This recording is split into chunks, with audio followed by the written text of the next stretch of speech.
ఎన్ని జ్ఞాన ఉపదేశాలు మన కోసమే, భూమి మీద ఉన్నటువంటి నరుల కోసమే ఇది. కానీ వాటిని అంగీకరించే వాళ్ళు భూమి మీద నెమ్మదిగా సురక్షితంగా ఉంటారు. వాటిని ద్వేషించే వాళ్ళు నాశనానికి, పతనానికి వెళ్ళిపోతారు. అదే కదా వాక్యం అంతా, అదే కదా. భక్తిహీనుడేమో వాటిని పోగొట్టుకుంటున్నాడు, అనుసరించకుండా ఉంటున్నాడు. నీతిమంతుడు దాన్ని, జ్ఞానం కలిగిన వాడు అనుసరిస్తూ జీవించాడు కదా. మనం కూడా జ్ఞానాన్ని మనము నేర్చుకోవాలి. జ్ఞానాన్ని నేర్చుకుంటే మనకి, జ్ఞానులు సహవాసం చేస్తే మనం కూడా జ్ఞానం గలవాడుంటాం. మంచివాడు తన పిల్లలను ఆస్తికర్తలుగా చేయాలి. పాపాత్ముల ఆస్తి అంట నీతిమంతుల కొరకు ఉంచబడింది. పాపాత్ముల ఆస్తి అది పాపం ఎన్నో కష్టాలు పడి అన్యాయం చేసి, పాపాత్ములు అంటే మాటలోనే ఉంది కదండి.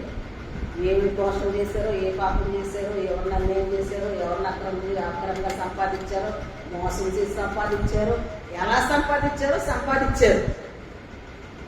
కానీ అది అనుభవించడానికి ఉంటారు కదా పాపాత్ములు.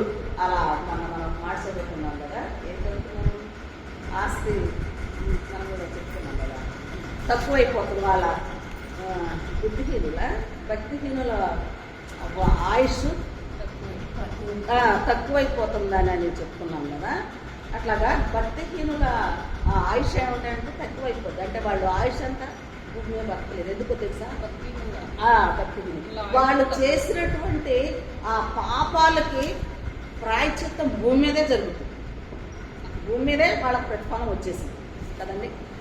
పాపాత్ములు చేసినటువంటి ఆ దోష క్రియలు బట్టి భూమి మీద వాళ్ళు నశించిపోతారు. నశించిపోయినప్పుడు వాళ్ళందరూ పోయినప్పుడు ఆస్తి ఉంటుంది కదా, సంపాదించినంత ఆస్తి అంతా ఉంటుంది కదా, అది ఎవరికంట? నీతిమంతులు ఉంచబడి. నీతిమంతులు కొరకు దేవుడు మీరు ఏం సంపాదించారు, మీరు చేసిన దానికి మీరు ప్రతిఫలం అనుభవించి పోయారు. మరి ఇది ఎవరికి ఇవ్వాలా? నీతి కలిగి ఉంటారు చూసారా. దేన్ని ఆశించకుండా భూమి మీద అక్రమాన్ని, మోసాన్ని, అన్యాయాన్ని ఆశించకుండా వాటి వల్ల సంపాదించుకోకుండా నీతిగా బ్రతుకుతారు చూసారా. శాశ్వతమైన బహుమానం అది ఇస్తారంట. శాశ్వతమైన బహుమానంగా ఈ ఆస్తిని వారికి ఇస్తారంట. మనం ఏమనుకుంటాం, మనకు ఆస్తి లేదు, మా నీతిగా జీవిస్తున్నాం, మనకి ఏమి లేదు. కానీ దేవుడు తలుచుకుంటే ఎవరి దగ్గర నుంచి అయినా తీసుకొచ్చేస్తాడండి కదండి. ఇవ్వలేదండి, ఇజ్రాయేల్కి ఏం వాగ్దానం చేశారు? కానాను దేశము వాగ్దానం చేశారు. పాలు తేనెలు ప్రవహించే దేశాన్ని మీకు ఇస్తానని చెప్పారు. ఆ దేశం ఎవరు? ఇజ్రాయేల్ దేశం. నాటారా? ద్రాక్ష తోటలు, ఖర్జూరు, అంత సమృద్ధి కలిగినటువంటి దేశం ఎవరిది? అన్యులది, ఇజ్రాయేల్ది కాదు. కానీ వాళ్ళందరినీ ఎల్లగొట్టేసేసి ఆ భూమి అంతటా శ్రేష్ట పదార్థాలు కలిగిన ఆ భూమిని, ఆ దేశాన్ని ఇజ్రాయేల్ ఇచ్చారు. దేవుడు కలుసుకుంటే ఏదైనా చేయగలరు. నీతిమంతుల కొరకు మేలు దాచిపెట్టి ఉంచారంట. ఆ మేలు ఎంత బహుమానం తగ్గది, శాశ్వతమైన బహుమానాన్ని దేవుడు దాచి ఉంచుతాడు నీతిమంతుల కొరకు. భక్తిహీన సంపాదన వాడిని మోసం చేయను. నీతిని విత్తువాడు శాశ్వతమైన బహుమానం. అది నీతిని విత్తువాడు శాశ్వతమైన బహుమానాన్ని పొందుకుంటాడంట. మనకు లేదు అని అనుకుంటాం.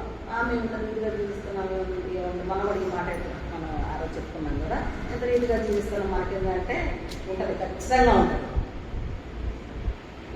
వాళ్ళందరినీ ఎల్లగొట్టేసేసి ఎన్ని 4 తెగలు ఉండే 5 తెగలు ఉండే ఎల్లగొట్టేసేసి 7 అండి ఏం చేశారు? అదంతా ఇజ్రాయేల్కి ఇచ్చారు. వాళ్ళు ఎత్తలేదు, వాళ్ళు పండించలేదు, ఏమీ లేదు, వాళ్ళు ఏం కష్టపడలేదు కదా. కష్టపడుకోకుండానే తినటానికి సమృద్ధిని ఆ దేశాన్ని ఇచ్చారు. సమృద్ధి అయినటువంటి దేశాన్ని వారికి ఇచ్చారు కదండి. నీతిమంతులకు కలుగు ప్రతిఫలం ఎంత గొప్పదని కదండి. కాబట్టి జ్ఞానం, నీతి, యథార్థత ఈ యొక్క సామెతల గ్రంథంలో ఎక్కువగా మనకు కనపడుతుంది. వాటిని మనం నేర్చుకోవాలి, వాటి ప్రకారంగా మనం జీవించడానికి ముందుకు రావాలన్నమాట. ఇంకో చోట కూడా ఎక్కడో వాగ్దానం, ఇశ్రాయేలుతో వాగ్దానం చేస్తాడు, మీరు కట్టని ఇళ్లలోనూ నాటని తోటల యొక్క ఆ ఫలములను అనుభవిస్తారు, కట్టని ఇళ్లలో మీరు నివాసం చేస్తారు అని కూడా వాక్యం ఉంది. రావట్లేదు కానీ ఏదో ఇజ్రాయేలీతో చెప్పినటువంటి ఒక మాట సందర్భంలో, నీకు నింపని మంచి ద్రవ్యముల చేత నింపబడిన ఇళ్లను, ద్వితీయోపదేశకాండం 6వ అధ్యాయం 10వ వచనం.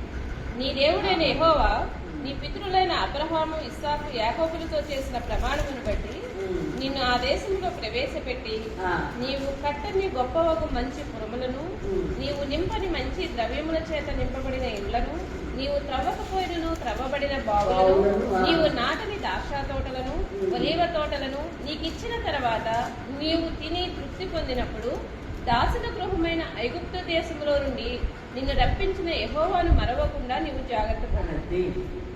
నీకు ఎంత ఇస్తున్నాను కదా, కానీ అక్కడ నుంచి దాసుల గృహంలో నుంచి మిమ్మల్ని విడిపించి తీసుకొచ్చా కదా, ఇక్కడికి వచ్చి తిని మదించి యెహోవా ఎవరో ఎవడని అంటారేమో, కాబట్టి అట్లా అనొద్దు, జ్ఞాపకం చేసుకోండి. దేవుడు దాసుల గృహంలో నుంచి ఎంత సమృద్ధి అయినటువంటి దేశంలోనికి మీరు వచ్చారు కాబట్టి యెహోవాని స్తుతించండి, ఆయన ఆజ్ఞలను ఆయన కట్టడలను అనుసరించి జీవించండి అని ఫస్టే చెప్పారు. కానీ వాళ్ళు అన్నంత పని చేశారులేండి. దేవుడు ఏం చేయొద్దన్నారో అదే చేశారు, అన్నంత పని చేశారు కదా. అంటాం కదా మనం, నీవేం చేయకూడదు అనుకున్నాము అదే చేసావు కదరా, అన్నంత పని చేసావు కదరా అంటాం కదా. అట్లాగా అన్నంత పని చేశారు వాళ్ళు కూడా. ఏది ఆ దేవతలు తట్ట చూడొద్దన్నారు, ఆ దేవతలు పూజించొద్దన్నారు, ఆ దేశంలో ఆ అమ్మాయిల్ని చేసుకోవద్దన్నారు, మీ పిల్లలు వాళ్ళకి ఇవ్వద్దన్నారు, ఇవన్నీ చెప్పారు. కానీ అవన్నీ చేసేసారండి, అన్నీ చేసేసారు.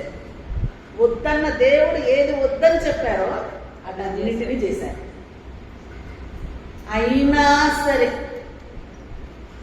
ఎన్ని అవకాశాలు ఇచ్చారో దేవుడు, ఎంత చేసినా సరే ఎన్ని అవకాశాలు, మరలా నా తట్టు తిరిగితే మళ్ళీ అది మేము క్షమించి మళ్ళా మిమ్మల్ని గొప్ప చేస్తాను, మీకు ఏ కీడు రాకోకుండా చేస్తాను, వాటిని మీరు వదిలిపెట్టండి అని చెప్పేసి ఎంత బోధ చేశారో దేవుడు. అయినా సరే వాళ్ళు విడవకుండా వాటిని చేస్తూనే వచ్చారు కదండి. కాబట్టి నీతిమంతులు ఆయన ఇచ్చే ప్రతిఫలం, నీతి పాపాత్మల ఆస్తి అంత నీతిమంతుల కొరక ఉంచబడిందంట. పేదలు సేద్యపరచు కొత్త భూమి స్థానంగా పొందుతారు. పేదలు సేద్యం చేసేటువంటి కొత్త భూమి స్థానంగా ఉంటుందంట. అంటే ఆయన పేదలను కరుణించలేదు. అన్యాయము వలన నశించు వారు గలరు, అన్యాయము వలన నశించువారు కలరు.